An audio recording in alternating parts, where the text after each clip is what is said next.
Hi brothers and sisters, welcome to our dining discussions, and we're going to have another one about the great deceit. And today I'll just let the topic reveal itself to you as we go. Mm-hmm. So we're probably going to talk about scripture, and if you want to dig up the scriptures, that's fine, but we're just going to talk about the scripture and what it's saying. We want to make it easier for everybody so they can catch on to it. Right, so we're going to start off with Moses. We're going to call the Hebrews the Jews. Good. Sounds like the heebie-jeebies a bit, doesn't it? The Hebrews the Jews. So if we mention the Jews, you know, it's Hebrews, Yasharel, Yesharel, whatever they want to call it. They've all got different names for it. Yeah. So we're just saying the Jews because the Jews come right up to today. Yeah.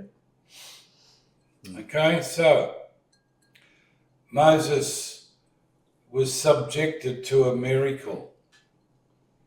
There he is in the bush. He's been in the bush for years and years in the desert, you know, herding goats. And all of a sudden this miracle appears in front of him. There's a bush burning, but it's not burning. It's still there. The leaves aren't wilting and scrumbling up. And then he heard the voice of Yahuah speak to him, which was a miracle, yeah? Yeah. And Yahuah told him he wants him to go into the king of Egypt and tell him to let his people go and come and meet him in the desert. And so, of course, they went through, the Hebrews, the Jews went through miracle after miracle to be delivered from Egypt. Yes. And that's why it's a big thing about Egypt, the Jews in Egypt coming out of Egypt. So we're actually looking into what they call the Old Testament, which we call a historic document. So we don't want to be caught up in that document, and they're all the doctrines that they have going around today about that. So we just want to call it a historic document, and you can look into it and see Yahuwah's dealings with his people, the Jews. Yeah? Yeah? Yeah. So that's what we're looking at. So miracle after miracle after miracle to bring them out of Egypt. The sea opened and then it closed on their enemies. They had nothing to worry about. They were at peace. They could rejoice and celebrate. Yeah. And then all of a sudden, Yahuah came down on this mountain and he told them to come up. And Moses is right into it and said, yeah, come on guys, let's go up. He wants us to go up. Yahuah wants us to meet him, talk to him. And they just froze. They freaked out, said, I can't face him. No, even his voice is terrifying. They heard it from the top of the mountain, and the mountain's up there smoking and black smoke and fire. And they're saying, no, you go up, Moses, and tell us what he said. So Moses went up there and had a great time.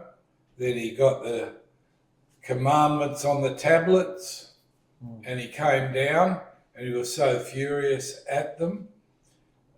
He said, you don't deserve this, and smashed them on the ground. This is the story out of the historic document. This is what happened. They were in the supernatural, and all these miracles were happening around them. And so Moses threw the tablets because they were worshipping idols. and he didn't think they deserved it. So they went for another trot for another 40 days. And he had to chip the 10 Commandments. Right. So Yahuah gave Moses 2 tablets for the 10 that had the 10 Commandments written on them. And he came back down amongst the people. He was glowing. There's another miracle, miracle after miracle after miracle. And so they were in the supernatural.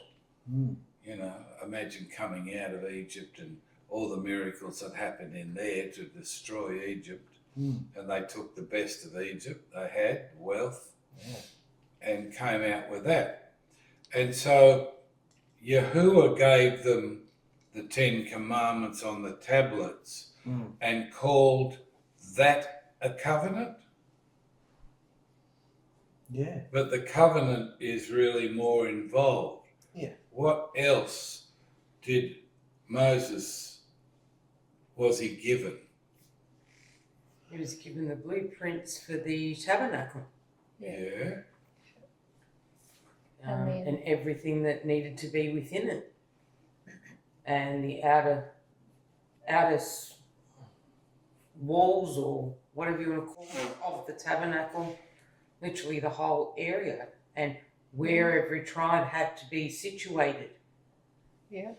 He was given a full blueprint of, this is how I want it to be.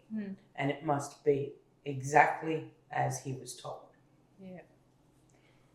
He was also given the instruction of what to do and how to work with the tabernacle, the water, lava, the brazen altar, the fire, burning the offerings, to how to put offerings on, what offerings went with what, and for their sin, so that they could get free. And the priests, the tribe of Levi, had a whole lot of requirements to go in, and they worked the whole workings of the temple.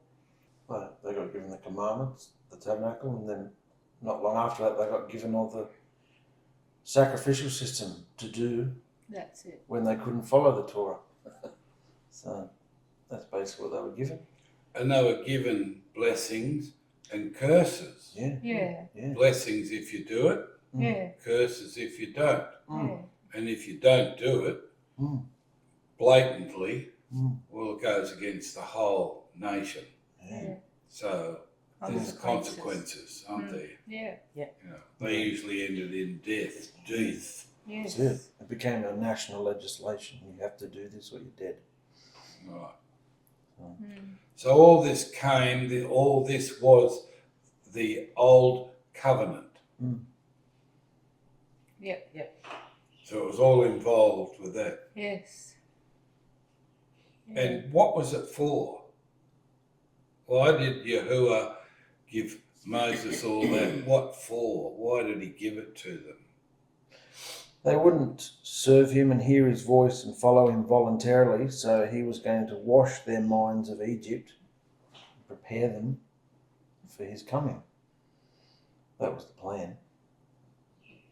So to teach them, you're not idolatrous Egyptians anymore. I want you to behave like this, live like this.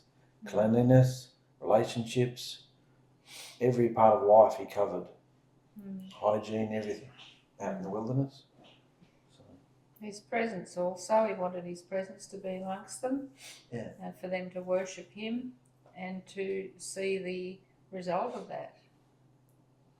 So he wanted his people to worship him, and they had to clean out and do all those sacrificial offerings to be able to get close. Yeah. But that was his point. He wanted to commune with his people. Yeah, a lot more was expected from the priests because they were closer to the ark. Yeah. And you got less and less in responsibility and cleanliness the further out because of the power coming off the ark. So if you tried to get close to the ark, you'd be killed because the priests would stab you because they didn't want to defile the tabernacle and they didn't want you to get killed. So they'd be standing guard. Mm-hmm. So why did they have to set up a tabernacle? What for? What was the reason? Because that's where the presence of Yahuah would be, Mm. in the tabernacle, in the ark. The fire at night and the smoke during the day. And Right. Now, what if you're telling this to someone that doesn't know about that? Well, I'd explain to them that back in the garden there was I can't hear you. I would explain that back in the garden there was a portal connection and that was broken, and that's what happened in the tabernacle. It only happened in the tabernacle. There are little glimpses throughout, but that You would explain what? I'd in talk the about garden? portals. The portal? Yeah. And it was Mm. broken. Broken in the garden. So and they couldn't. they couldn't No, communicate. no access. They had no access. They couldn't hear him. They had no intimacy. They didn't feel delivered or right. So why did he give them this blueprint? What for? What did they have to do? It was a copy of the one in heaven, and so Oh, thanks for that. thanks for you. So Welcome. what did they have to do? We're just at the blueprint at the moment. This They is had how to- you they had to gonna build it. They had jump to it. build it all. Ah, They had to build it. yeah. They had to build it. Build the temple, build tabernacle. And then all the silver and gold they took from Egypt Yeah. was used in the. Tabernacle. Yeah. Tabernacle. So why did they have to build a tabernacle? For him to What's the come point? and dwell in there. How is he going to do that? See, if you're talking to someone Well, that doesn't first know. they had to build it, and they had to put the poles in, and they had to make the furniture, and they had to do all What of were it. the poles in for? The poles were to hold the sheepskin and the animal skin over the structure. Yeah. So there was a structure. Mm. There were two parts in it. It was a set apart place and the most set holy place. Mm. And that's where all the ordinance, the things that they had to do to cleanse themselves, the table of shewbread, the candlestick and incense, and that would filter into the Holy of Holies, so that's where the ark was, where Yahuah would come and with fire and smoke, his presence would come and sit on there. So do you out there who doesn't know about this understand Of that? course they do. They've never read it. Well, We're just looking at a Go read it. historical document and we've got to the blueprint so far. yeah, we've built it. You think someone that doesn't know can understand what you're saying? You're saying religious stuff as it's supposed to be, like they're supposed to understand. But so how can you give them understanding? Well, it was like building a house. Yeah. You get the plans, which Yeah. is the blueprint, Mm-hmm. and then you build it exactly as it has been drawn. So Moses was told, you need X amount of this and X amount of that and this and that and that and a whole range of things. And this thing had to go in this particular place and it had to have so many points on it, and then another thing had to go in this place, and it had to be built exactly as Yahuah had given it to him. So, like a house. And if you do it according to the blueprint, I will come. What was on the blueprint? Ink. All the measurements. and all Yeah, the- okay, it all had to be done by measurements. What else? What else was on the blueprint?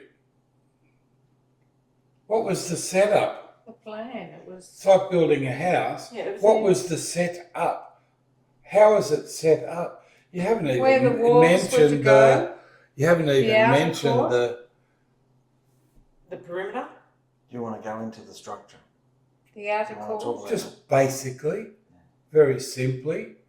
So don't be religious on me.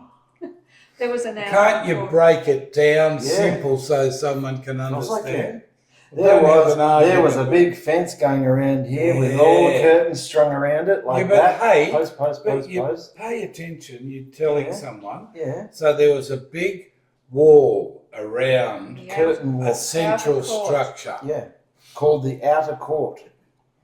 I don't know how many panels, but they're all the way around. The outer court is outside the wall or inside the wall? The outer court is inside the wall. All right, so that was called a courtyard. You start off with the courtyard.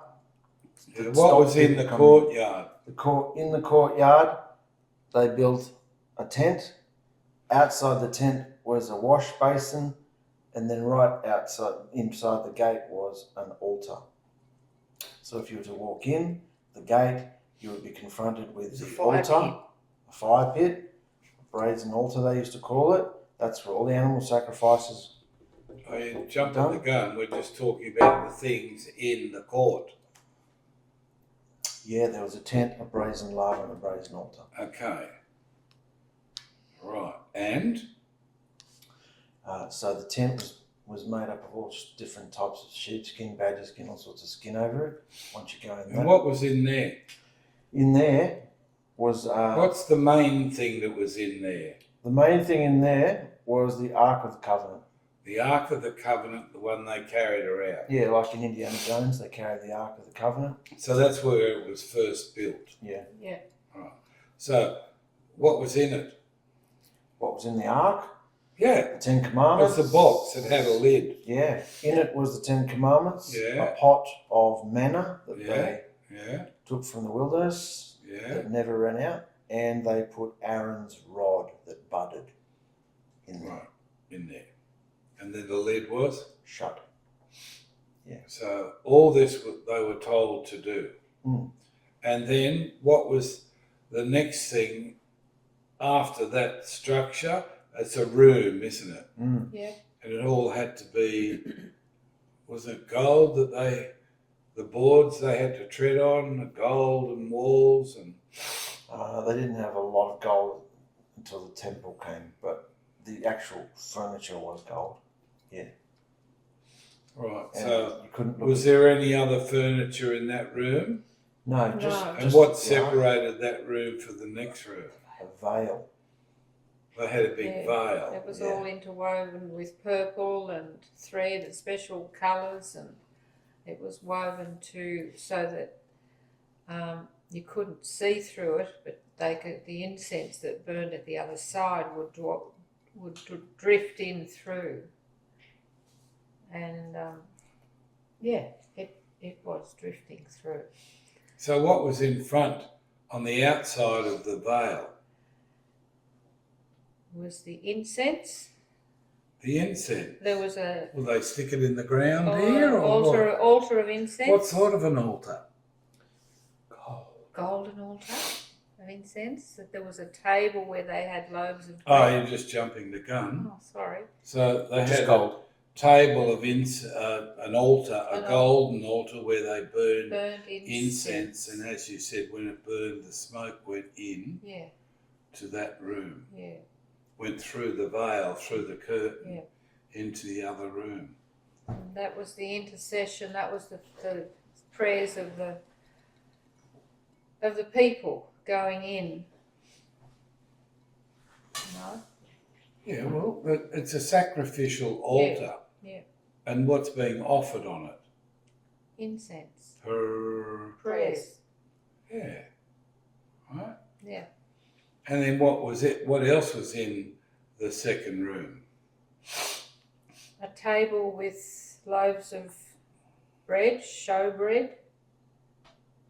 That's what they called it. Yeah, they call it showbread. Showbread. Yeah. And that is the bread of life. And, Yeah. and then there was also the golden The lampstand. lampstand, that's on the other side. And what did the showbread and the golden lampstand represent? Bread of life, Mm-hmm. word of life. So it actually pointed to the word. And the light pointed to the light. Yahusha too. Yahusha. Yeah. And there were So 12. So there was the golden altar, Mm. showbread, and the lampstand. Mm. Anything else in there? No, just the doorway out. And all this had to be in the... Blueprint. Good. Mm. Okay. So, Why did that all have to be done? Outside, let's go to the outside. What's going on outside? Well, right outside that They've door got, you they've got a mentioned. nice little tap. Mm. You just turn the tap on and wash your hands. You know, Just in a little basin, Not in the like Mark desert. said. So what's in front of there's another door to the outside. Yeah. Another curtain. Yeah. So what was out there in the Um, outer court? Just a big bird bath full of water. How big? Huge. Like looking at this table. About the same size as this table, I reckon. Yeah. Do you? Touch smaller. Yeah. The one in Solomon's was huge. So they can go right in there, can't Yeah. they? Yeah. And what was it for? Well, after this was the altar, and after you'd been cutting up animals and stuff, you'd be covered with blood, and your garments would be dirty. Oh, we're just talking about the bath. I'm explaining to you what this was for, to wash yourself All right, thank to you. get to this. So, what's happening at the altar? What's going Blood. on? Blood, They were and burning cutting up up animals. They were sacrificing animals, Yeah. Mm. and they had blood all over them. Mm. And then what? Mm. so Well- then they had to wash themselves. The priests who were assigned to go into the tabernacle weren't allowed in there with blood on them or dirty. They had to change their garments, wash in the... Where did they change? Right. Right at the altar. They just took, Drop your gear they and just took their outer garments off. And they were sure that's it. white All. garments underneath. What if they got blood on? I don't know. There was a special change room next to the stage that they... Well, that's what Yeah. all along the inside of the outer court, there were little places they could go, and they had their little lockers, Yeah. and they all Yeah. changed Yeah. into That's the appropriate cool. gear. Yeah. Yeah. Then they can toddle in. Waterloo. So it worked like they had to make a sacrifice of an animal, Yeah. and it had to be cut up, and certain parts given to the priesthood, and certain parts given, That's it. and then they had to take it out Yeah. outside of into the desert, and it had to be burnt up. Yeah. Yeah, absolutely. So what are we actually talking about? We're talking about this covenant that Yahuah gave Moses to give to the people to get them to do. Yeah. But what's it all about? Why? He had to show them that if you disobey me, you will die unless blood is shed. Oh, you're going too far This ahead, whole I thing think. was about blood. So they could be Yeah. cleansed from Egypt and their idolatry. They had to be cleansed to be able to enter Yahusha's presence or receive. Where does sin come into this? If you do a sin, what You do have- you do? Yeah, If you sinned, you had against to the covenant. offer a sacrifice Ah, right. in order to be forgiven And and cleansed Yeah. of that sin. so Yahuah gave this to Moses to give to the people Yeah. something they could do. Mm. So if they did it right, what would happen? They'd get blessings. They'd be When they set up the tabernacle, what had to be sprinkled all over everything? blood. Blood. Right? Mm. Yeah. And then what happened when they'd finished the blueprint? It was set up, it was done. You guys have explained what went on in the tabernacle, how it was supposed to be run, and there's little priests running everywhere doing all these things and cutting up and blood and going in and changing and coming back. Mm. So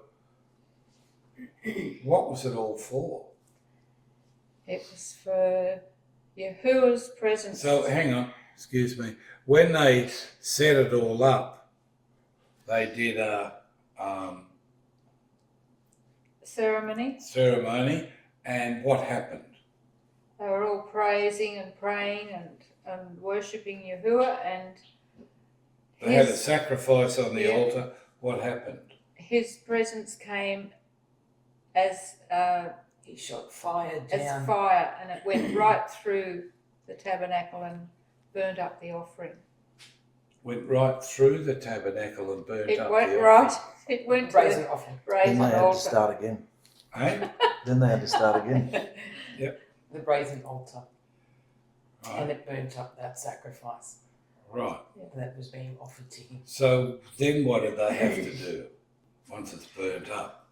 They had to take that fire, and light the candlestick, the lampstand, and keep that lampstand going all the time. Keep the oil in it, representing his presence. So I had to take this set apart fire Yeah, and put it in put it to in the lampstand that's Yep. continually to burn before. before Yahuah. And they put incense on the altar, special mixture. You could only use that mixture, otherwise. Yeah. And then when they did that and the smoke went into the ark room, Yeah. the ark room, Yeah, room, mate. what happened? Because they did all this, what happened? Would light up. They set up the blueprint. Mm. So what happened? Yahuwah's presence was with them. Yeah, how? It was, It came Is this as another supernatural, miraculous thing? yes. absolutely. Yes. And what happened? By day, it was a smoke, like Yeah. a huge thing of smoke, Cloud. cloud of smoke. Yeah. And by night, it was a massive, Pillar. long Pillar. pillar of Yeah. fire. Very practical. Mm. Why was it practical? Because in the daytime, you didn't need light. The night time, you did. And it So gave in them the- shade as well. Yeah, that's the practical. The Practical. cloud gave The them cloud shade. gave them shade Mm. from the hot sun. Yep. Mm. And the fire kept them. Warm at night. So the whole 3 million people were kept warm by Mm. this supernatural cloud and fire. Mm. It was so amazing that people actually came from other nations at Mm. night Mm. to have a look at this miraculous thing, and they were terrified of the Jews Yeah. because his presence was there. Yes. Okay? Yeah. So then, in a daily living thing, he'd set up this chosen group of people called the priests. Yep. And they had functions, and everyone in the camp, 3 million people, had certain functions to help all this Yeah. operation and the cloud Yeah. and the fire to stay there. Yeah. So then what did they have to do on a daily lifestyle?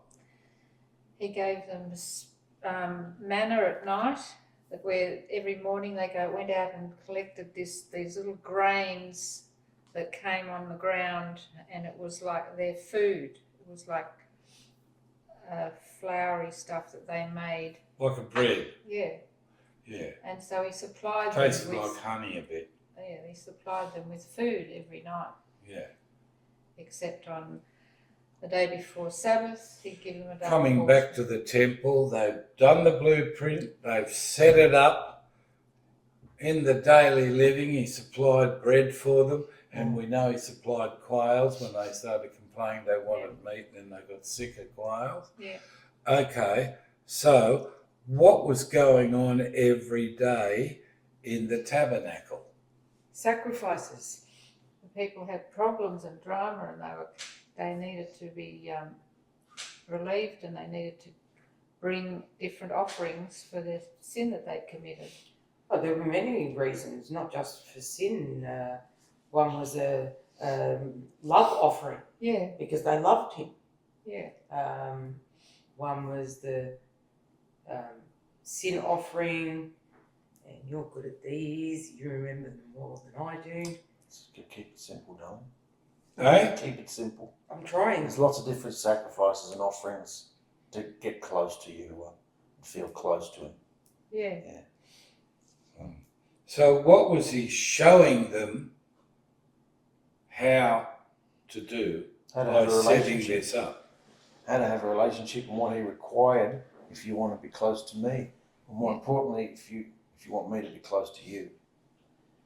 And you want to be blessed, and you want to be prosperous, and you want blessing in your nation, favour and health. And Well, he was showing them, in order for me to be with you, you need to make sacrifices.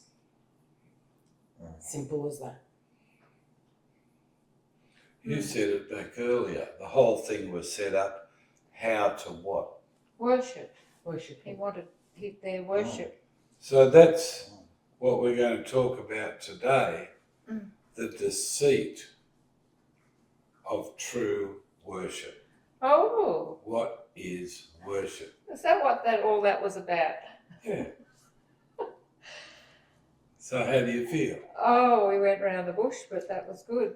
a burning. Well, the bush was burning. I know. The bush was burning and they were in the wilderness, so there was lots of bush there. Yeah. So we're having a look at what he was teaching Yeah. the Jews. If they wanted his presence, they needed to come into Worship. Worship. Yeah. Yeah. Same as today. Well, he didn't want them worshipping like they worshipped in Egypt.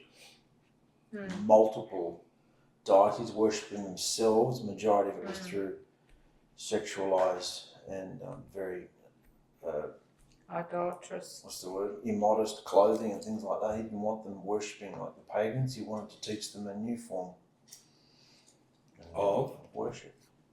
So it's what we're looking at, worship. Mm. How did their worship go? Terribly. Pretty up and down, not real Couldn't keep constant. it. They Couldn't couldn't keep keep it together, no. Couldn't keep what? Well, they couldn't behave properly. They couldn't worship properly. They couldn't do what was required. Well, they wouldn't. They didn't want to. So how would you say, from that instruction that we've been through from that historical document, that Yahuah taught them how to worship him? Mm. And how did they worship him? What was worship considered? Like a chore. They didn't do it. Okay. It's going into deep feelings there. Just the practicality, what were they supposed to do to keep his presence? Offer Offer sacrifices. sacrifices all the They're time. supposed to sacrifice stuff. For what? Breaking Breaking Commandments. his laws. covenant. Yeah. Covenant. Mm. Yeah. So if they did that, there was a way they could have grace from him. Yeah. Because he is the only one that can deliver them and make them feel better about the whole thing. So he set up all the laws with the blessings and the cursings and the behaviours, and Yeah. this is what you've got to do if you want to keep my presence. You want to be in touch with me. And there they are. They've got this miraculous thing for 40 years in the desert, day and night, continually there, protecting them from the heat and warming them up at night because it gets very cold. And they still wanted other things rather than that miraculous, amazing thing. Yeah. And Moses would go up and talk, things would happen in the camp, he'd send snakes in to get him and all sorts of things Yeah. to get him into order. Get him into order. They still wouldn't get in order. And there he is in front of them, Yeah. a supernatural, miraculous thing going on every day. He didn't leave them day or night, and yet they're oblivious. And yet they've walked through the desert. They came out of Egypt through amazing plagues and miracles, and nothing happened to them. Wow. But it all happened to the Egyptians. And they came through the sea open and they walked through it. Then they turn around and watch the sea close on their enemy. Egypt is destroyed. Yeah? Yeah. It was miraculous. And it's there before them. No, And he's given them the blueprint how to keep his presence. Yeah. You know? Mm. How to worship him. So how do you think someone felt when they did something wrong? Their conscience would prick their heart, wouldn't it? Yeah. So then they'd have to, Yeah. they'd know the appropriate sacrifice. I have to make a sacrifice to cover my Sin. Yeah. And then every year, Yahuah told the head priest that he had to make a sacrifice for the nations so that they could be free. Yeah. Yeah. And they did it with those 2 goats. They kept one and let one go into the wilderness. Yeah. So it's all about how to. Worship. What happened to all that? What did they do? Lost it. They eventually they took that tent into the promised land. Moses died. Well, they sort of went, yeah, we know you're there and it's a miracle and it's supernatural and it's great. Thanks for the coolness of the shade and the warmth at night. We know you're there. But we want what the nations have got. But we want a real king. We want real status. They weren't impressed by the nations. But he stayed with them all the way through, didn't he? Yeah. They started grumbling, complaining, got complacent. Even the priesthood got lax. And they lost the ark and all that sort of thing too. And they found it on the threshing floor of Onan. And where was that? By the time David came along, they didn't even know what the Torah, the commandments were. They weren't even teaching them. So where was the threshing floor of Onan? In Jerusalem, on the site that Abraham sacrificed Isaac, was asked to. So what would you guys say happened to the worship of Yahuah, that he actually left the temple? Ezekiel showed us that. He left the temple. No presence in the temple anymore. It was a place for jackals and dragons and creepy creepies. Yeah, he'd come to them with prophets and warnings and, spoke to them and... It's sort of like us a bit. We see, I know you're there, I fear you, I love you, but I want to... my way. Yeah, so I'm just going over here for a while. I'll be back. I might bring some friends with me. They've got a kinky way of worship. I might add that to what you've told us to do. Yeah. Yeah, it's spot on. It's exactly the same. How did the Jews worship? What do they do in their synagogue to worship? I'm sure I don't know what you mean. How do they worship? God, they call him. Yeah. They don't call him Yahuah. Some of them call him Yahuah. Most of them are calling him God. So how do they worship God in the Jewish synagogue? Same way they were told to in the wilderness. They haven't changed much. Torah. Are they allowed to do sacrifices in Jerusalem now? No, they're trying to though. Some weird. But that's all right. places But are they allowed now? No. They have the candlesticks. They have the menorahs. They have prayers. They have ceremonies. So that's just an offshoot from the real historic document. Yeah. That's just an offshoot that they've worked out how they want to run their synagogue. And what do they do in there if they're all going to worship on the Sabbath? They have a rabbi there who's going to preach to them and tell them about the Torah. Yeah. They sing, maybe. Have readings and they have certain ceremonies and ordinances they perform. It's just like a Jewish church. They run it like a Jewish church. Only they chuck in a menorah and they chuck in some bread and they chuck in... Well, most of the churches do that too. So it's just a Jewish church. It's big and royal and rich, and temples They and wear their kippahs and their robes and all those. They have See? outward appearances of things. What don't they have? Yahusha's presence. They don't have Elohim's presence there. So how do the Christians today worship Yahusha? They have a big shindig. Do you know with any music. Christians that worship Yahusha? No, Oh. Yeah. No. no. They don't Well, worship What do Yahusha. they worship? They worship Jesus Christ. And how do they do that? Oh, they go to church on Sundays and they celebrate a birthday that's 25th of December, that's supposedly for Jesus Christ. They do a Passover every single week and call it the Lord's Supper, and they bow before a cross and they hand out wafers and bread and cups, and they do all singing and dancing and Sermons, sermons and prayers, altar calls.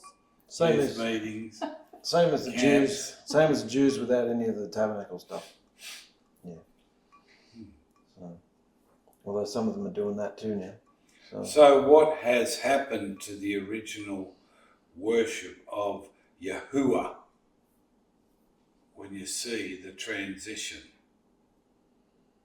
of all those groups? It's The been nation polluted. split, eh? It's been polluted. Yeah. Completely died out because of. Well, it hasn't died out. They have their own. They have their own, Own what? interpretation, It's mimicking it. opinion. So what's the profitability of going to a Christian meeting and screaming your lungs out and praying and singing It's and all for crying, show and yourself. or It's all for your self-edification. hearing the word, going out and repenting like the sacrifice? To make yourself feel self-righteous, to make yourself feel good. Yeah. I've been to church, I feel good, I prayed and sang. I got anointed and blessed. Yeah, and I fell on the floor Everything's outward and spoke show, in tongues. outward practice, ordinance, ritual. It's all outward. Can we stop them for a minute? Yeah. Welcome back, brothers and sisters. We just had a little break, and to bring it to the climax of what we're going to talk about. Now, we've looked at the historical documents of the way they worshipped Yahuah in those days. And we're coming to a point now where we know their historical old covenant, it's fulfilled. Yahusha gave us a new covenant that he wants us to live by, right? So we looked at the worship of the Jews that failed, it didn't work. They were divorced and scattered because they wanted to bring other stuff in and mix it with true worship of Yahuah. So then we looked at the Christians and other religions, how they worship, what they believe worship is. And we can see that there's a Messianic Nazarene group that follow Yahuah only, and they're confused about the doctrines they're following because they still follow a Trinity and they just put it around in words, and that's another deceit and confusion. And they're trying to bring the old covenant back into today, and this 2,000 years ago Yahusha gave us the way to worship him, but they haven't found it. They haven't. Christians have gone off with their worship and singing, and it reminds me of those 400 priests. And who was the prophet? Asa? Was it Asa, the musician? No, there were 400 priests of Baal. Oh yes, Elijah. Elijah, yeah. and there was just him working with Yahuah, Yeah. right? Yeah. So they're all cutting themselves and doing and saying bizarre things and prophecies and blah, blah, blah. That's what worship today reminds me of. You know, you've got the Pentecostals mixed in with the Hebrew movements, and it's all a mess. Yeah. They really don't know how to worship. Well, we believe we should be worshipping Yahusha Elohim today, not Yahuah. Yeah. So they don't know how to worship him. They lost it all. You can't be caught up in a mixture of old and new. You can't replace the new with the old. No. That's what's going on. It's all a great big mess. Same as the Americans over there with their voting and everything. It's a mess. Everyone's against everyone. And they're trying to fix it up. They say there will be peace, but there will be none. So we can see in these last days that's what's going on. So it's quite amazing what's in front of us. The prophecy's coming true. It's all supernatural, working in amongst men. And it's all a confusion. So today we had the break, and I said to the guys, what to you is the right way to worship Yahusha today? And I said, bring it down so that people out there can just get a simple version and understand it. And so I'll just put it out there now between the three of you. Whoever wants to go first. Well, it's the way you behave towards everybody every day, and the way you behave towards Yahusha. So if Yahusha says to do something, you do it almost immediately, if you can. No, if you can. Well, That doesn't come into it. sometimes You can. Sometimes You can. You can't. have the ability. It's whether you will or you won't. Sometimes you don't have the time because you've got other things that you Yeah, are but are actually the other doing. things more important than what he told you to do? Usually clients are, yes. So, Now, this isn't clients that you're talking about, though. well, you should always put Yahusha first and do whatever he says first. No, if you can. Yeah, go on, keep going. You keep pointing your finger at me. I don't mind.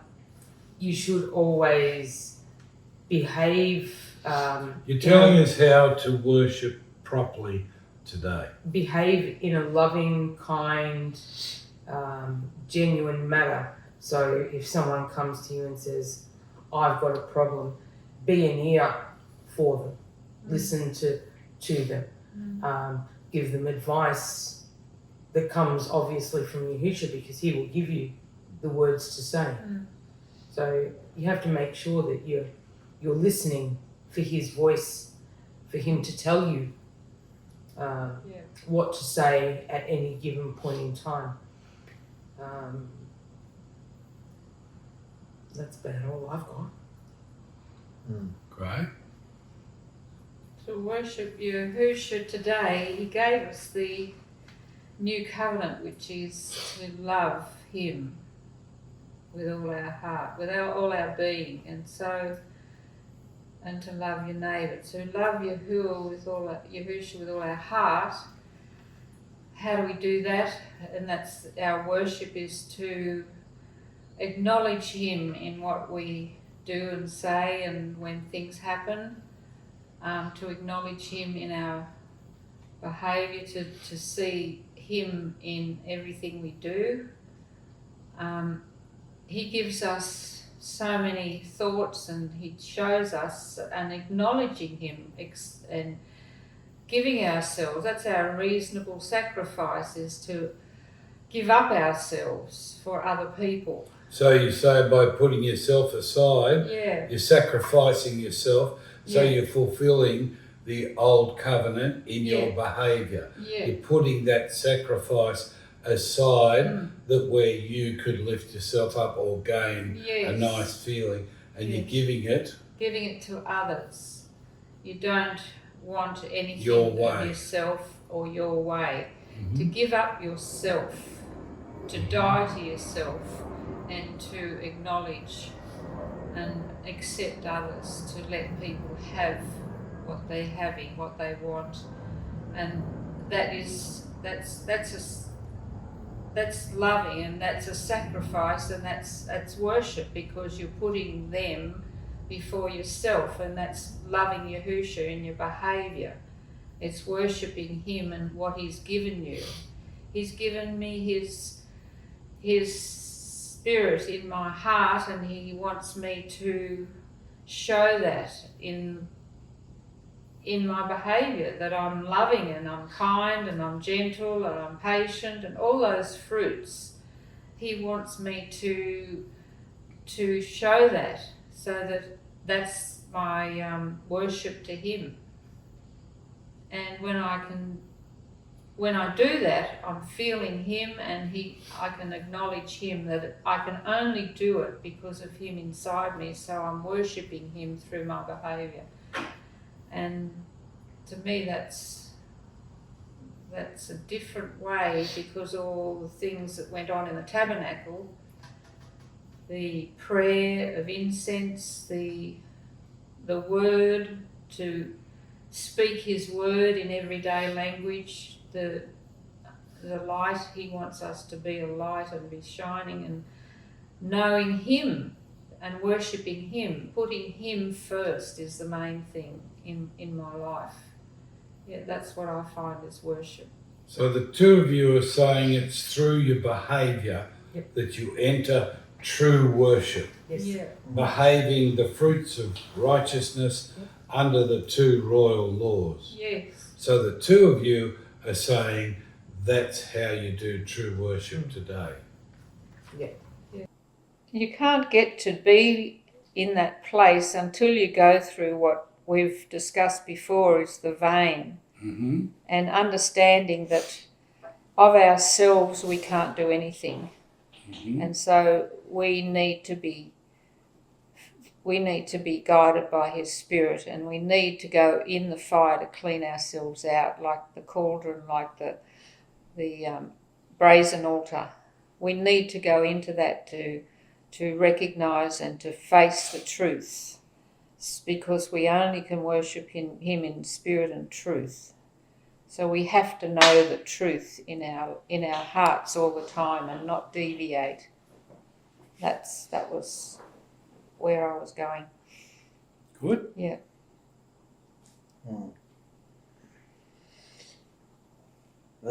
Everything we went through at the beginning of the video was to explain the tabernacle, the original form of worship. And the tabernacle was just a temporary, mobile structure, a frame with skin all over it, designed to house the presence of Elohim. And that's exactly what we are. Mobile structure, frame covered with skin, designed to originally house the presence of Elohim. And it was taken, traipsed all around the wilderness. The cloud or the fire would move, and then trumpets would blast, and they'd have to pick up, and over the course of a few days, move 3 million people from place to place, until such a time, as Yahuah said, they can build. Well, he led them. They followed him. They could see his presence in the cloud. Yeah. Until it became a permanent structure. Well, now, if you're going through the vein, your goal is to become perfected in the wilderness as a temporary dwelling, carrying the presence of Yahusha around until it becomes permanent and we're joined permanently. That's the goal. So everything in that tabernacle pattern, from the fire to the cloud to the altar, incense, offerings, water, bread, incense, all of that has to be filtered into a spiritual awareness as you said, the behaviour.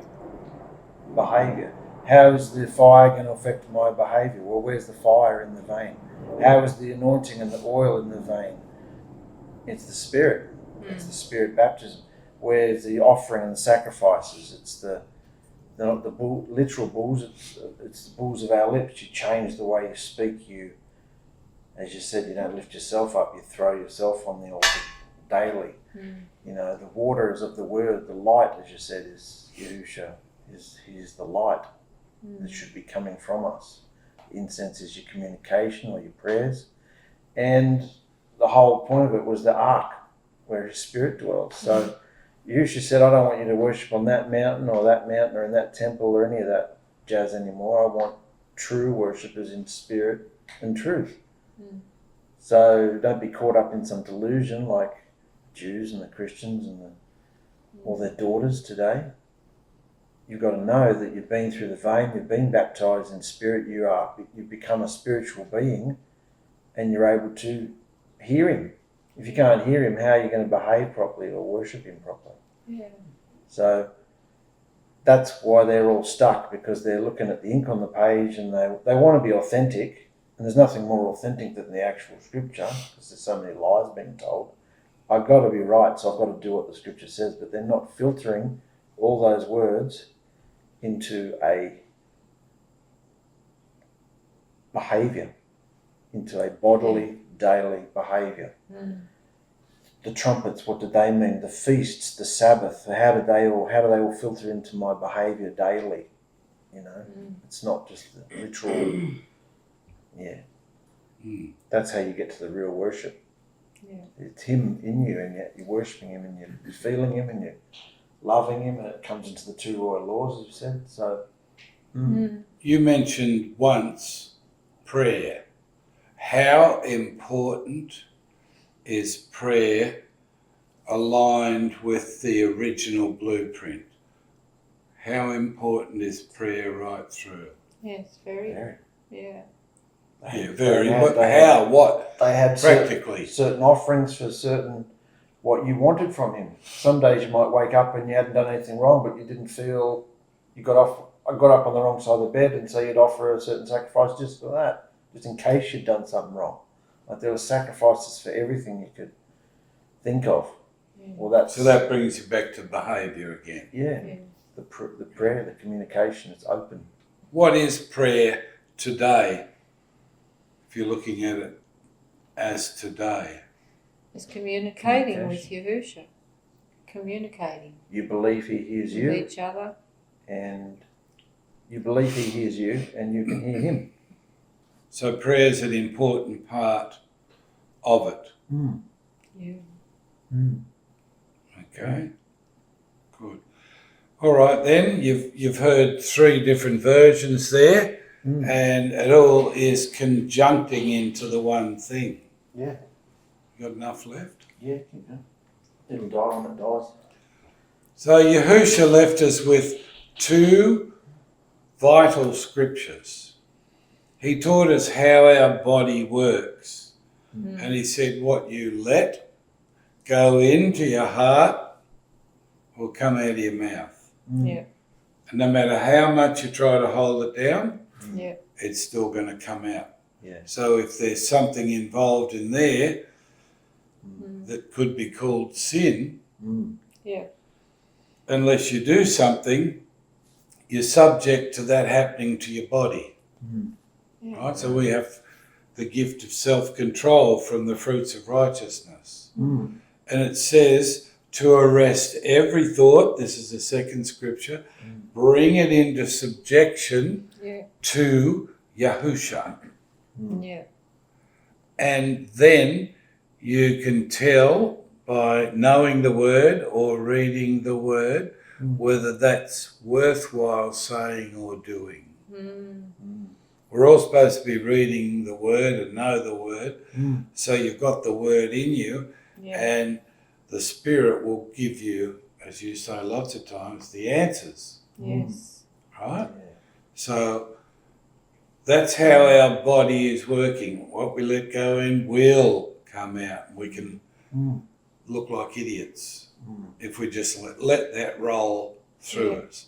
Yeah. Or we can arrest the thoughts, bring it into subjection. Would Yahusha do this or not? And check it with the word, and then we'll know the answer, won't we? Yeah. Right? Yeah. So the greatest thing, the most supernatural, powerful thing that we've discovered in our walk is the cauldron, the fire, the baptism of fire.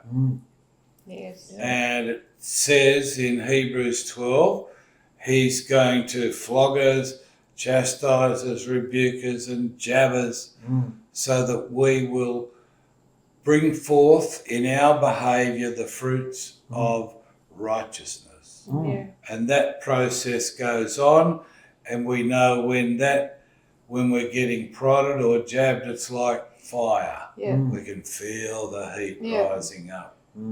So that is the greatest supernatural, most powerful supernatural thing in our lives that will change our behaviour into righteousness. Yeah. Right? Definitely. So if you look at it really simply, what you let go in is going to come out, whether it's profitable for you or not. Yeah. So the body works like that. We've got to check our thoughts. If we don't, are we going to go through the fire? Oh yeah. Definitely. Will we go through the fire if we don't do You'll it? stay in it. Yeah, you won't make it. You won't come out of the fire. You'll stay in the fire So until you change. what is it? You'll stay in the what? You'll stay in the fire. When you look at the original tabernacle, what was on the tabernacle in the night time? Fire. He's the fire. Yeah. Again, he uses His the fire. presence. Right from Moses, the burning bush, Yeah. right through. Every structure had to be cleansed by fire. Right. So if you don't go through the fire, are you going to be cleansed and prepared for eternal life? Not at all. No. No. No. So that's the simple version of what true worship is. This is how we worship. Yeah. We worship through our behaviour, don't we? Yep. Yeah. Right? It's got to be that way, Yeah. and it's got to be righteous. Yes. That means no one can catch you out and say you're wrong. If you're listening to the Spirit, you let Him in. It's all written on your heart there. He says He writes the word on He'll bring up the right words at the right time. This is what you preached about, being possessed by Yahusha. Yeah. Having Him in you, which is what He wants to do to our earthly vessels, temples. And He will fulfill the behaviour of true worship. He will show you what true worship is. And aren't we grateful that we know all this? Yes. Absolutely. Aren't we grateful to Him? Yes. And so He says, I give you, if He wants, in that second scripture, if He wants us to arrest every thought, how, if we realise, how many thoughts does He want to be in and communicate with us? Every Arrest Every thought. So He wants to be there constantly. Yeah. And if you check your thoughts and bring them into subjection and either do it or don't, that's the true worship. That's how we worship today. Yes. And of course, the fruits of righteousness are love, joy, all that will come and fill you. Yeah. You'll be in righteous behaviour Wonderful. if you do this. Very simply, very easily. You guys want to say anything more? Beautiful. I think you've covered it. Thanks, brothers and sisters. We really hope Yeah. and pray that this works, that you get this for yourselves. Yeah. Don't be deceived by the wickedness and come into true worship. All the other stuff, It's great if you want to have a sing-along, sit down and all sing together and enjoy it. That's not worship though. No. The true worship is your behaviour. I love you. Bye.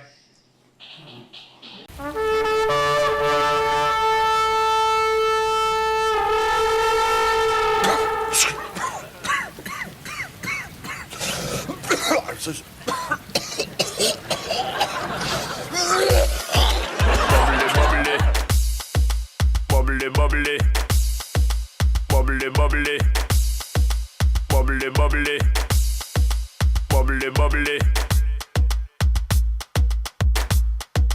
bubbly, bubbly.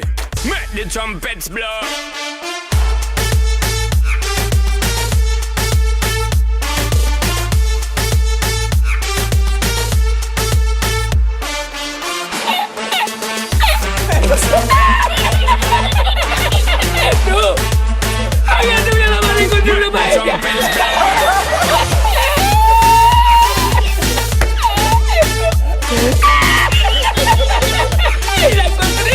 Porque estaba la paellera agarrada entre las piedras de chipiona del paro.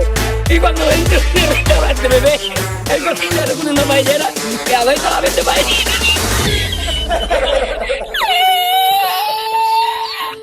¡Ándale, mira dónde llega el agua! Man, no stop watch when you bubbly, bubbly. Serious thing, it and a comedy. Man, them say you have the comedy. So me won't get someone come trouble. Bust two buckle of the bubbly. Call in two friend and then double. Girl so hot, she a bubbly. And she know when she got, she a carry me remedy.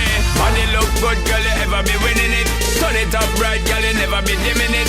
Take up your body, cause you're in your element. Pon your body, me take up a permanent residence.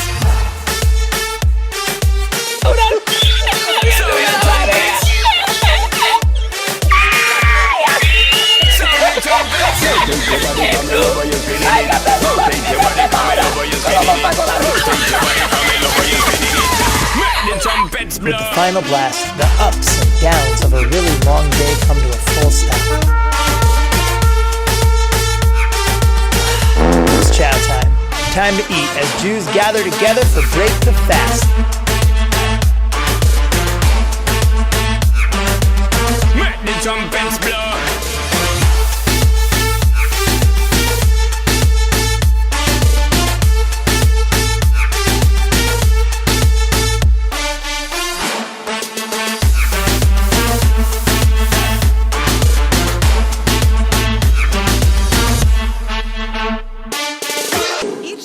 Jews around the world celebrate the holiday of Passover, or Pesach, a commemoration of the biblical story of a ritual feast on the first night of Passover spent around the table, retelling and reflecting on the story of the Israelites' salvation from slavery in Egypt, with prayers, songs, food, and lots of wine. But no two Seders are exactly alike. Here to talk about wines for the Seder. Exactly. And I'm here with Pesach is coming. I'm here with my good friend Gabe. We're going to drink a lot of wine. That's one of the big mitzvot of Pesach, of the Pesach Seder, is to drink those 4 cups of wine. So it's a lot of wine. You don't want something that's too heavy. So I decided to choose here to start with rosé, which is pretty lighter in alcohol also than most other dry wines. Why is this distilled product kosher for Pesach? Okay, so that's a great question, Jay. Cognac is a grape brand. It's distilled from grapes. Because it's distilled, the halacha is that you make a she'akol. You don't, the bracha, the blessing on cognac is she'akol. It's not borei piragafen. You know what has a nice, sweet, almost caramel aroma? And you should know that louis is one of the most famous, one of the most prestigious cognac houses in France. Well, L'chaim, this has been actually a lot of fun. Always a lot of fun. I'm feeling love from the Seders. Gonna rock at the dying Yrushalayim. Tonight family fills the room. kitchen smells like stew. For 8 days we're saying thank you to God who took us out of Mitzrayim. Took us out of Mitzrayim. He took us out of Mitzrayim. Took us out of Mitzrayim. I'm feeling love from a Seder crew.